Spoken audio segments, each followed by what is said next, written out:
Continuamos entonces nuestra clase. Voy a compartir donde nos quedamos.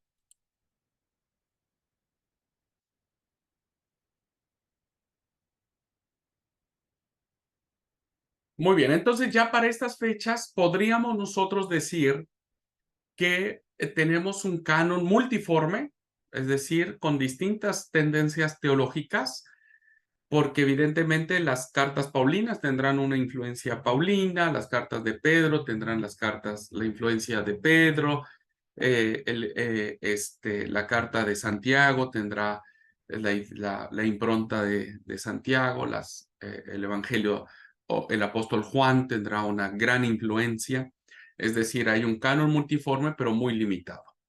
¿Qué quiere decir esto? Pues que el canon del Antiguo Testamento era el resultado del pacto, ¿no?, de diversas tendencias que existían dentro del pueblo de Israel.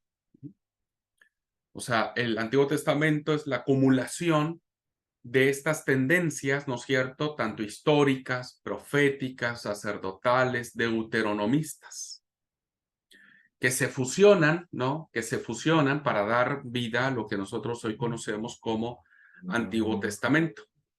Ahora, en el Nuevo Testamento también hay un pacto, ¿no? Hay como una alianza, solo que no será de estas tendencias, sino más bien de las distintas iglesias que ya para estas fechas, pues son iglesias líderes, diríamos, ¿no?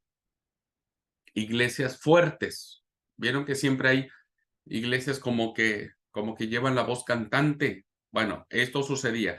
Y en aquel tiempo había tres. Una estaba en Éfeso, otra en Antioquía y otra en Roma. Y muchos consideran que Alejandría.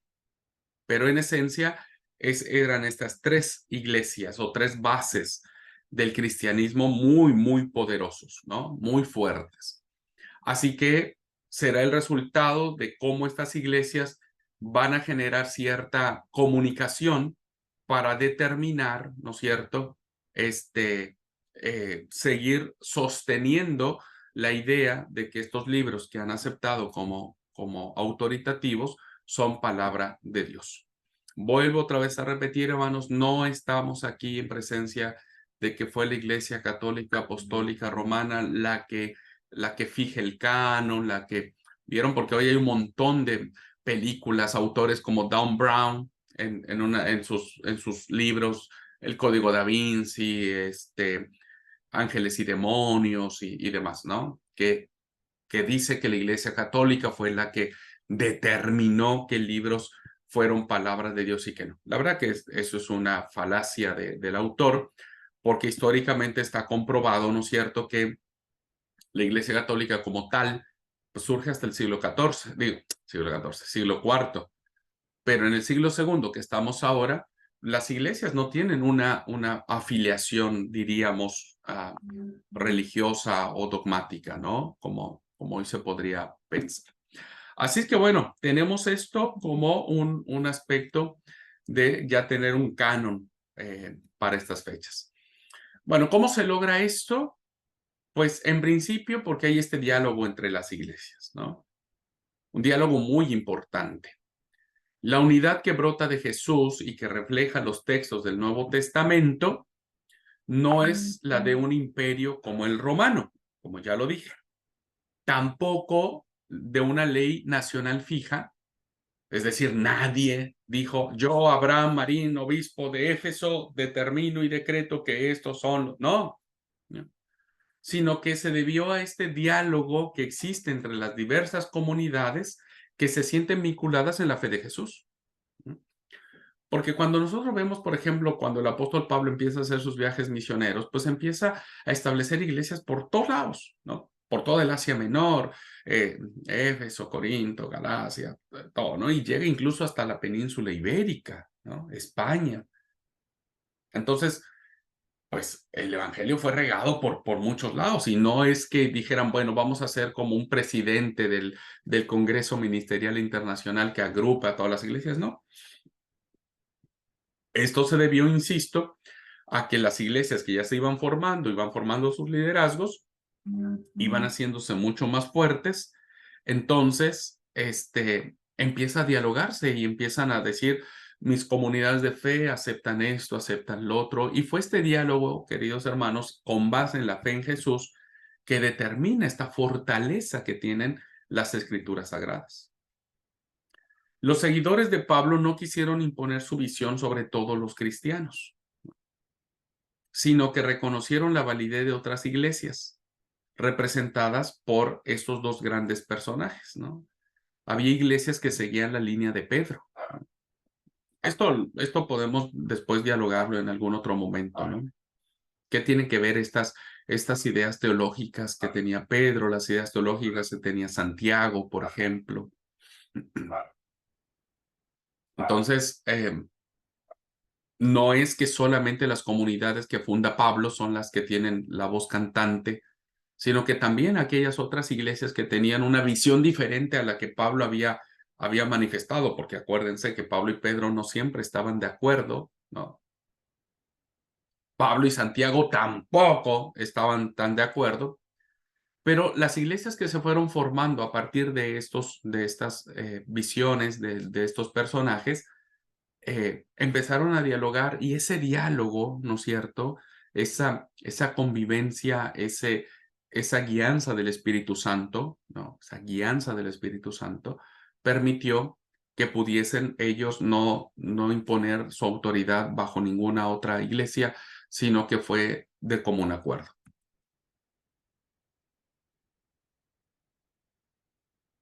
Tampoco los respectivos lectores de las comunidades de Marcos, de las comunidades de Mateo, de Lucas o de Juan, recuerden, ya les expliqué que cada evangelio fue escrito para una comunidad en específico, impusieron un tipo cerrado de visión sobre Jesús, sino que reconocieron que cada evangelio que hablaba de Jesús de manera distinta no era porque presentaran un Jesús diferente, sino complementario, y entonces aceptan las comunidades, la comunidad mateana acepta el evangelio de la comunidad marcana o de la comunidad lucana o de la comunidad juanina.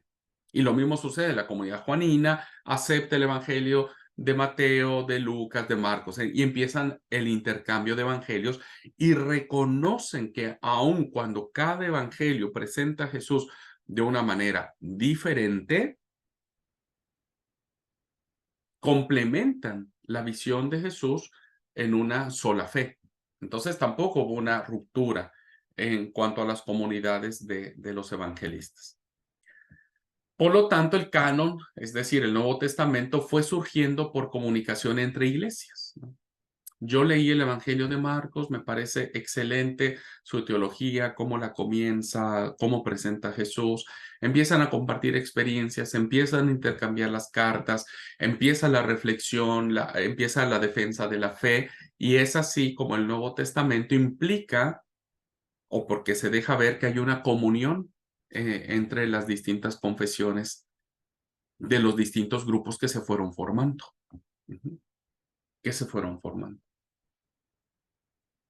Así que el nacimiento de los textos sagrados no es por la imposición ni de una religión ni de una persona, sino es una composición comunitaria donde el Espíritu Santo trabajó, ¿viste? Para que las iglesias pudiesen reconocer, los líderes de las iglesias mismas pudieran reconocer que es el Espíritu Santo quien acompañó a la composición de esta literatura. Entonces, lo primero que hicieron, ¿no? Para fortalecer esta convicción, pues fue un diálogo, ¿no? Y así es como surgen las Sagradas Escrituras. Ahora, lo segundo que hicieron, para que este canon que ya estaba allí, la tenían en sus manos, no hubiese oportunidad de que otros libros vinieran y quisieran meterse dentro de esta lista.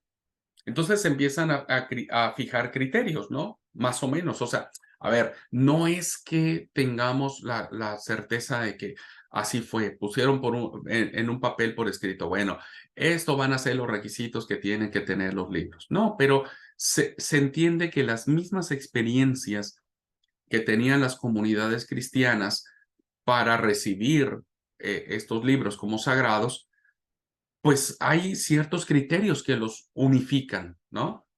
Que lo hace uniforme. Así que bueno, ¿qué criterios pudieron seguir la iglesia del segundo siglo para no permitir que otro tipo de literatura, otros libros, porque en ese tiempo, hermanos, se escribió muchos libros. Hoy voy a poner algunos ejemplos, ¿ok? Que no entraron dentro del canon bíblico. ¿Por qué? Pues por estos criterios. Primero, en el canon del Nuevo Testamento se incluyen solo libros que aceptan y confiesan, al menos implícitamente, la Pascua de Jesús. Porque ya les expliqué, el relato pascual es la columna vertebral de los evangelios. Entonces, si los libros confesaban de alguna o aceptaban de alguna u otra manera que Jesucristo había muerto verdaderamente y resucitado verdaderamente, entonces era palabra de Dios. Y entonces había tres principios en este sentido. Pero antes sí me gustaría que leyéramos. Si alguien quiere leer primero a los Corintios, porque esto es muy importante, que este es el testimonio de Pablo. ¿Viste? Pablo nos deja un testimonio muy interesante. En el capítulo 15, versículos del 3 al 9. Quienes estén viendo la grabación, siempre les animo a que no solo se conviertan en oidores, agarren su Biblia, lean los textos, familiarícense con los términos, porque eso les va a ayudar muchísimo a una mejor comprensión de la palabra de Dios. Bueno, algunas de las Permiso, hermanas, pastor. adelante, por favor.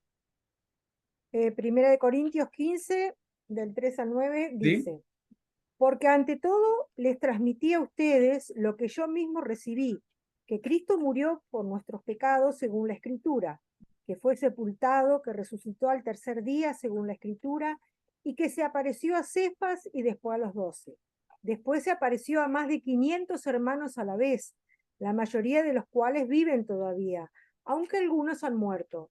Luego se apareció a Jacobo, más tarde a todos los apóstoles, y por último, como a uno nacido fuera de tiempo, se me apareció también a mí. Admito que yo soy el más insignificante de los apóstoles y que ni siquiera merezco ser llamado apóstol, porque perseguí a la iglesia de Dios. Amén. Gracias, mi querida Marianela. ¿Qué era lo que guiaba el pensamiento paulino? Dice, yo les enseño lo que yo recibí. Es decir, Pablo recibe esta tradición oral por parte de los primeros cristianos. Y entonces Pablo decide escribirlo, o sea, decide incluirlo. No es algo que Pablo lo inventa.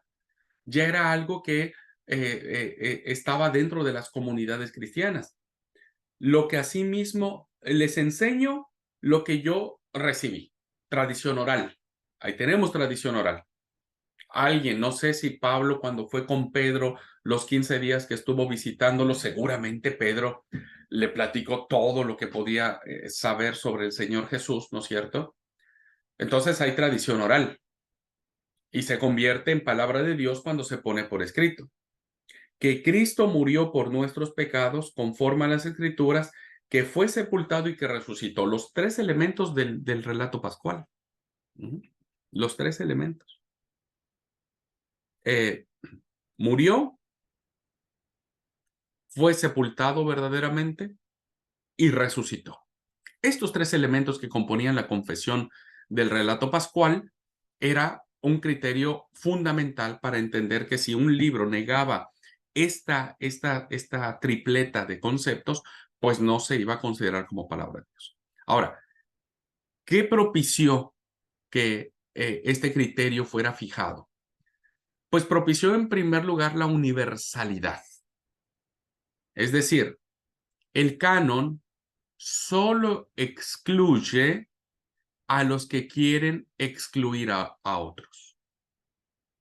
Por eso, no admite algunos escritos de tipo judeocristiano nacionalista que parece excluir de la iglesia a los gentiles. Entonces, vamos a ver ahora, perdón, algunos ejemplos que tienen que ver con esta literatura, una literatura en donde decían, no, la salvación solamente sigue siendo para los judíos, ¿verdad? Entonces, esto va en contra del mensaje universal de salvación. Los evangelios nos van a narrar un mensaje de salvación por parte de Jesús que no solamente es para el pueblo de Israel o el pueblo judío, sino es una salvación universal. Porque de tal manera amó Dios al mundo, ¿verdad? Es decir, todos los pueblos. Entonces, todo aquello que quisiera excluir de la salvación a la iglesia cristiana, evidentemente chocaba contra la universalidad del evangelio y por lo tanto era un criterio para no aceptar ese libro como palabra de Dios. Lo siguiente fue la carnalidad, porque resulta, ¿no es cierto?, que el canon va a excluir también aquellos libros que ponen en riesgo la expresión social carnal del evangelio en una línea gnóstica. De esa forma evitó la espiritualización del cristianismo. ¿Qué significa esto?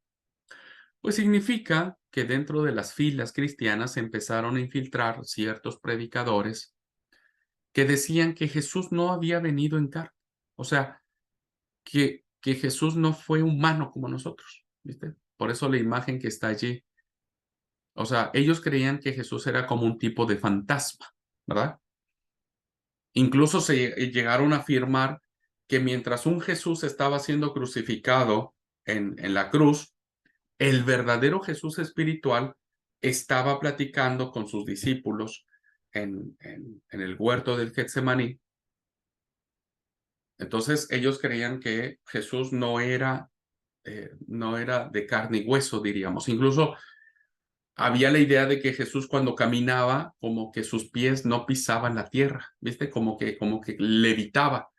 Entonces, esta idea gnóstica, ¿no es cierto?, fue excluida. Entonces, todo aquel documento, libro, que diera la mínima intención de considerar que Jesús no vino en carne, estaba totalmente excluido. Entonces, todo lo que es la literatura en línea gnóstica, que daba un saborcito ahí de poner en duda que Jesús vino en carne, estaban fuera del canon. Esto se debe que gracias a que el Evangelio de Juan, en el capítulo 1 de la primera carta, la primera carta del apóstol Juan, en el capítulo 1, Juan lo deje clarísimo, ¿no? Porque Juan es uno de los autores que va a luchar contra el gnosticismo. Y dice el versículo 1, lo que era desde el principio, lo que hemos oído, lo que hemos visto con nuestros ojos, lo que hemos contemplado y palparon nuestras manos tocante al verbo de vida. Esta sola declaración, entonces, deja por sentado que Jesús fue de carne y hueso, que verdaderamente murió, ¿verdad? Y verdaderamente resucitó. Todo aquel libro que dijera lo contrario tenía que ser excluido.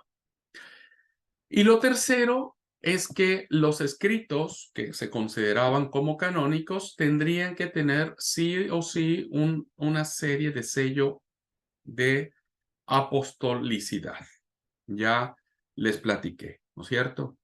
Es decir, todos aquellos escritos que tuvieran una vinculación con los apóstoles de Jesús eran considerados como sagrados. Entonces, Mateo, pues se consideraba que era un discípulo del Señor. Marcos, pues no era discípulo del Señor, pero era discípulo de Pedro. Entonces, ahí entró. Lucas, pues no era discípulo de Jesús, pero era colaborador o discípulo de Pablo. Entró. Juan, pues el apóstol Juan, con todas sus cartas, ¿no es cierto?, que se le atribuyen a él, primera, segunda, tercera de Juan, el libro de Apocalipsis, pues entran dentro del canon, ¿verdad? Hechos de los Apóstoles es una obra que pertenece a Lucas. Lucas y Hechos de los Apóstoles en un principio eran un solo libro, entonces entró Hechos, porque Lucas estaba ligado a Juan. Las 13 cartas o las 14 que en ese momento se consideraba que Pablo, incluido Hebreos, era el autor, pues entraron, porque el apóstol Pablo era el apóstol Pablo. Luego tenemos a Santiago, ¿no? Pues Santiago, el hermano de Jesús, nada más y nada menos. Pues entró. Judas, se cree que era un discípulo de Jesús, el autor de Judas, entró, ¿no? Y están todos, ¿no? Están todos los escritos. Todo aquel documento que no tuviera una vinculación directamente con los testigos presenciales o que fueron llamados de una manera especial, pues no entraron dentro del canon. ¿Ok? Entonces no olvide, ¿qué sucedió? ¿Qué pasó para poder saber cómo fijar el texto? Pues primero que tenía que ser una salvación universal. Tendría que confesar que Jesucristo había venido en carne, que había verdaderamente muerto y verdaderamente resucitado, y tenía que tener un cierto sentido o vinculación o unión con un personaje apostólico. ¿Ok? Muy bien. Bueno, les voy a comentar solamente, hermanos, no necesitan aprendérselo, pero algunos ejemplos de cuáles fueron estos evangelios que competían, ¿verdad? Pongámoslo en ese término, competían con los evangelios o con los textos canónicos, ¿no? Nosotros les llamamos evangelios y textos apócrifos. Bueno, voy a poner algunos ejemplos, nomás para... Hay muchísimos más, muchos más, pero solo como para que podamos ilustrar cuáles eran estos escritos que fueron excluidos, ¿no? Por sostener alguna idea contraria a lo que se había establecido. Bueno, quizá los textos no canónicos más importantes para conocer el origen y sentido del cristianismo. Entonces, hay muchos escritos, ¿no? De diversos temas, leyendas piadosas, leyendas devotas, relatos de la tendencia judaizante, desarrollos de carácter gnóstico, como los que se hallaron en Hamandi en 1945 en Egipto. La mayoría de estos textos que les voy a decir ahora son textos del siglo II al siglo V. Algunos textos son muy tardíos sobre los relatos de la infancia que se le conocen, ¿no es cierto? Yo he leído los textos gnósticos de los relatos de la infancia sobre la muerte de María, ¿no? Donde se empieza a crear la idea gnóstica de la asunción de María, ¿no? Como diciendo que María no murió y es gracias a ese texto gnóstico la Iglesia Católica sostiene la inmortalidad de María, ¿no? La asunción de María, que María está en el cielo intercediendo por nosotros. Pero es gracias a la literatura gnóstica. Ajá. Bueno, ¿cuáles serían estos documentos o algunos ejemplos de estos textos no canónicos que para nosotros son apócrifos, ¿no es cierto? Son los siguientes. En línea más judaizante, pues tenemos el Evangelio de Pedro, que se le llama así, un evangelio que se escribió entre el año 100 y el año 150 de línea judaizante, es decir, judeo-cristiano, este documento de origen sirio y contenido ortodoxo, recoge la historia de la pasión de Jesús, deriva de los canónicos, especialmente de Mateo, es decir, tiene un sabor canónico, pero se va de la mano, diríamos, o le pifia cuando ofrece una visión simbólica y muy plástica del descenso de Jesús a los infiernos y de su resurrección. Hay un diálogo que tiene Jesús en el infierno, ¿no es cierto?, con el mal y bueno, hace una alegoría de que Jesús tiene pues que no murió verdaderamente. Este hecho ya lo descarta como canónico.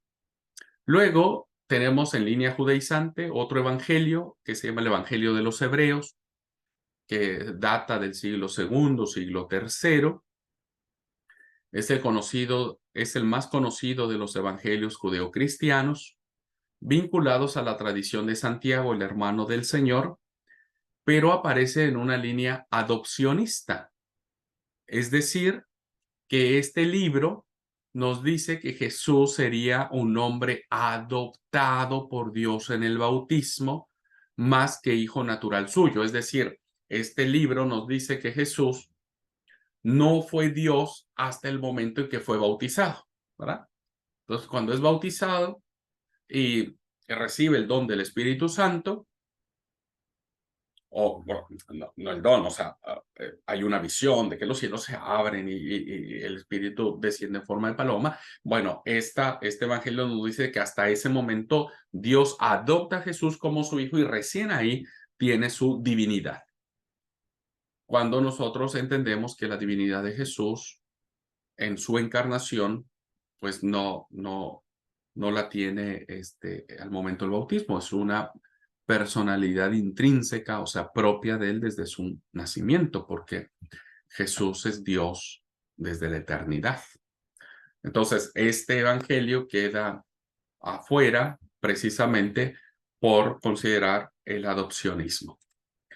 Luego tenemos el protoevangelio de Santiago, también siglo segundo y tercero, de tipo devocional y muy ortodoxo, atribuido a Santiago, se cree que Santiago lo escribió, pero combina y recrea tradiciones de la infancia, tanto las que establece Mateo como Lucas, pero lo hace desde una perspectiva judeocristiana. Es decir, defiende el nacimiento virginal de Jesús y la virginidad perpetua de María, ¿no? De su madre, es decir, que María no tuvo más hijos. Perdón, en contra del testimonio bíblico que nos dice que en muchas ocasiones Jesús o los hermanos de Jesús, las hermanas de Jesús, María misma, se presentan ante el Señor. Así es que este evangelio nos dice que los hermanos, entre comillas, de Jesús, serían hijos de su primer matrimonio de José, que ya era viudo cuando se casó con María. Y entonces aquí la Iglesia Católica, basado en esta situación, pues sigue defendiendo la Inmaculada Concepción de María y su virginidad perpetua. Es decir, que creen que María no tuvo más hijos. En contra del testimonio bíblico, creemos que Jesús tuvo sus hermanos y María tuvo hijos de José y demás. Bueno, presenta una cierta tendencia doceta, es decir, de esta apariencia que se creía que Jesús no tenía una forma real. Bueno, este protoevangelio de Santiago ha tenido gran influencia en la tradición oriental y ha sido la fuente para la devoción popular y para las fiestas marianas de la Iglesia Católica, ¿no? Donde se exalta la virginidad perpetua de María, su ascensión al cielo, su no muerte y su intercesión ahora que está teniendo, ¿verdad? Cosa que es contrario al testimonio bíblico porque creemos que hay un solo mediador entre Dios y los hombres, Jesucristo hombre. Por cuanto todos pecaron, están destituidos de la gloria de Dios, incluida María, ¿verdad? Pero bueno, gracias a este evangelio se desarrolla este tipo de tendencia, ¿no es cierto?, a ciertos dogmas, principalmente en la Iglesia Católica. Bueno, en línea más gnóstica, era en línea más judaizante, en línea más gnóstica tenemos el Evangelio de Tomás, que se data entre el 120 y el 150. Consta de 114 logias o dichos, ¿no es cierto? Es un evangelio que no tiene milagros del Señor, solo palabras, que pueden compararse con el documento Q, del cual ya hablé. La mitad de ellos tiene paralelos en los sinópticos, Mateo, Marcos, Lucas, de los que parece tomar. Otros son nuevos y algunos otros pueden proceder de una tradición antigua, aunque muchos parecen de origen y desarrollo gnóstico. Se atribuye a Tomás el mellizo, apóstol del Señor, que parece identificarse con Judas, que se vincula a la tradición de Santiago, el hermano de Jesús, a quien siempre se consideró Santiago como el dirigente y guía espiritual de la iglesia en Jerusalén. Hay un dicho acá, voy a transcribir la logia 39, ¿verdad? Que nosotros diríamos como versículo, pero es la logia o el dicho 39. Y vean ustedes cómo hay una referencia a un pasaje canónico. Dijo Jesús: los fariseos y los escribas recibieron las llaves del conocimiento y las han escondido. Ni ellos entraron, ni dejaron entrar a los que querían. Pero vosotros sed cautos como las serpientes y sencillos como las palomas. Bueno, esta última referencia es canónica porque aparece en el Evangelio de Mateo, ¿no? Jesús dijo, sean sencillos como las palomas, pero astutos como las serpientes. Ahora, ¿por qué consideramos que este texto es un texto gnóstico? Porque esta frase que dice aquí, los fariseos y los escribas recibieron las llaves del conocimiento. Recuerden que las tradiciones gnósticas tenían que ver con el conocimiento. Es decir, que nosotros podemos llegar a Dios por medio de nuestro conocimiento. Porque el conocimiento es luz, es verdad, es libertad. Entonces, entre más conocemos, más nos acercamos a las realidades divinas. Cuando el texto sagrado dice que el único que puede presentarnos ante el Padre es Jesucristo, no es nuestro conocimiento. Así que bueno, por eso es que este evangelio tiene sabor gnóstico, ¿viste? Y por eso no entra en el canon bíblico. Bueno, otro ejemplo es el Evangelio de Felipe, siglo II. Es una colección de dichos sobre temas éticos y sacramentales en línea más gnóstica. Destacan el misterio de la cámara nupcial, la unión interna con la divinidad, los signos matrimoniales aplicados a Jesús y María Magdalena de forma simbólica. Y es un evangelio que parece ser que hay la insinuación de que Jesús no murió, se casó con María Magdalena, ¿verdad? Así que está en línea con el gnosticismo porque este evangelio apócrifo afirma la subordinación con respecto de Dios, es decir, Jesús no es Dios, ¿no es cierto? No es Dios y por lo tanto no tuvo un cuerpo, ¿verdad? Niega la corporeidad de Cristo, o sea, no tiene cuerpo. Y el versículo 29 o el dicho 29, ¿viste? Dice de la siguiente manera.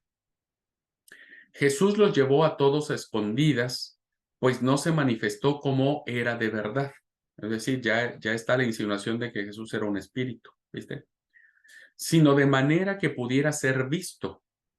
Como no era un espíritu, pues llegó un momento en donde alguien tenía que verlo. Por ello su logos se mantuvo oculto a todos, ¿no?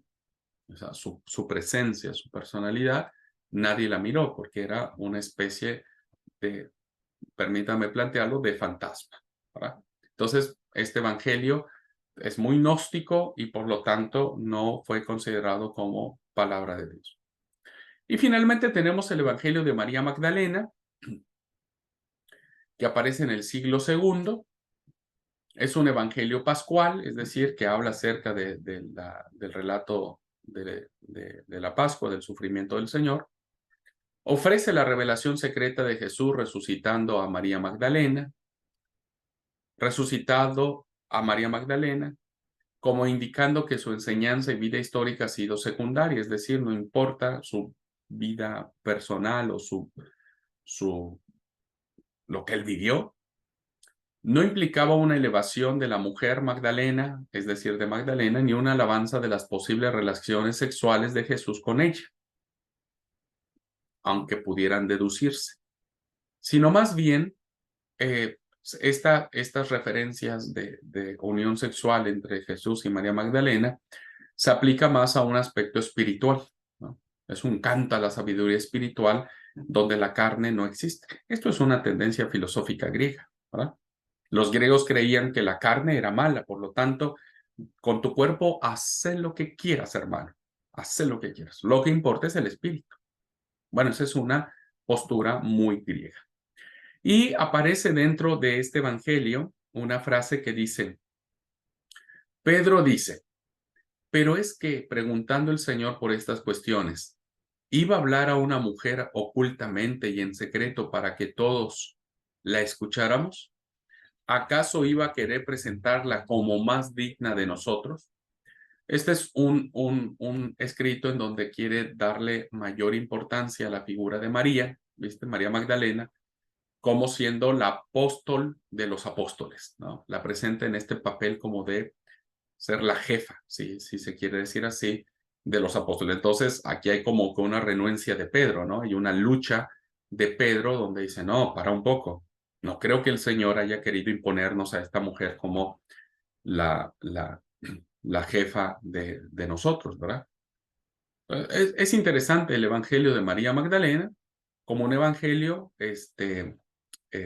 apócrifo, ¿verdad? Que no cumpliría estos requisitos que la Iglesia fijó para considerar como palabra de Dios. ¿Mm? Muy bien, entonces solo son ejemplos para que vean qué otros escritos, evangelios, libros, hechos, apocalipsis, compitieron contra los 27 que ahora nosotros consideramos como canónicos. ¿Mm?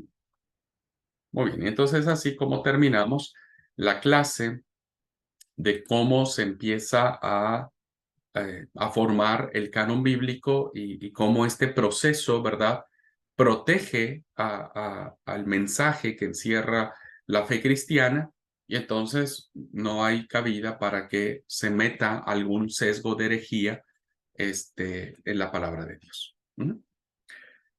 Pues bien, ¿alguna pregunta, duda, comentario?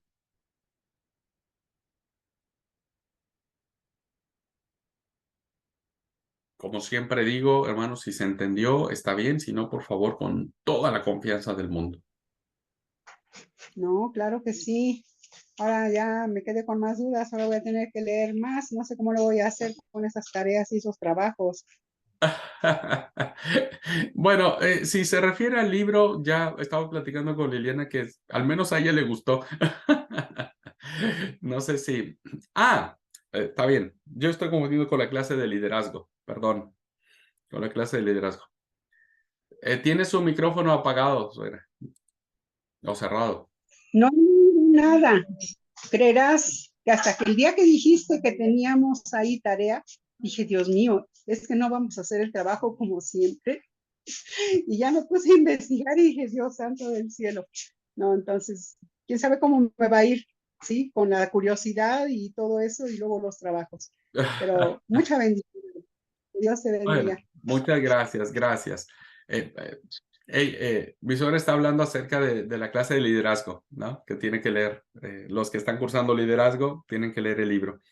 Pero bueno, pues si no hay ninguna duda, hermanos, hermanas, y ha quedado meridianamente claro el tema, pues nos vemos la próxima semana, Dios mediante. El lunes nos vemos. Que tengan un feliz fin de semana para todos ustedes. Cuídense, linda noche, bendiciones.